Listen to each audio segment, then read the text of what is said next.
think the best days are ahead, and I could almost hear people say, "Do you really believe that?" And I sincerely do. We have laid the foundation in this 15-year time period, and the hospital is positioned better than any other hospital in this community and most places in the country. Bob has been an outstanding board member. He's got this incredible capacity to care about people, to challenge people.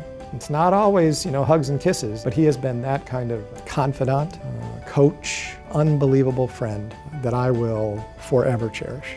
Bob Hans has brought everything to our board. And when I say that, I don't just mean that he has all the qualities that we look for in a board member and obviously a chair, but he brings all of Bob Hans to the board. He's very much a good-humored person, which adds to his ability to put people at ease. Right after the minutes are... Is that okay? Perfect. Okay. I remember when I was a pretty new CFO, I was studying for my board report and had a cup of coffee. I was sitting there drinking it. Bob comes up to me, shakes my shoulders, spills coffee everywhere. We had a good laugh about it, but that's just his nature. Very gregarious, very engaging, very, very good to work with. Bob, before meetings, works the room like the best politician you've ever seen. He's shaking everybody's hand, making a connection with everybody in the room, and that's part of his personal leadership style. The Community Cancer Center program coming into the KU Cancer Center program. Hi Sharon, good morning. How are you? Hey, good. NCI designation as a program. Indian Creek campus opened. And then we're starting the construction of Cambridge North. All of those are very significant. That takes a really calm, visionary leader at the governance level of the organization. One of my favorite stories about Bob, when Bob was first on the board, he had one big fear, and it had nothing to do with being on the board. And he tells this with abandon. He'll go, my biggest fear was, what happens if I get sick? Do I have to go to the University of Kansas Hospital?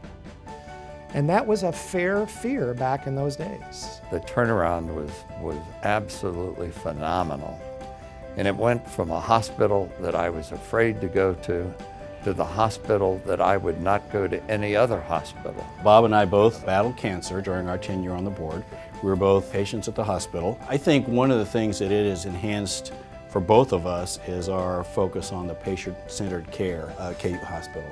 George Fahar talked about that a lot, and I couldn't relate to it as well until I became a patient. It was very important for Bob and I to both understand that. George deserved his legacy of being the guy who was the chairman when the hospital was trying to emerge from the dark ages. But Bob Hans is helping the hospital to accelerate its drive towards becoming a medical powerhouse in the middle part of America.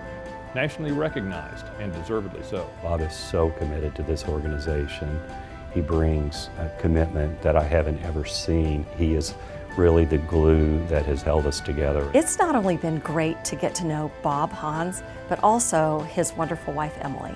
They've really become a part of our hospital. They're not only great individuals, they're a great couple. I've always believed that a person's lasting legacy are the people that they leave behind to follow them. I think Bob's legacy will be, he was there during tough negotiations. He is there probably during one of the most transformational moments in the history of our hospital. And I think when he hangs up the cleats, he'll be able to say, I was part of a team that put a structure in place on this campus that finally makes sense. And I just feel very, very blessed to be part of such a wonderful team.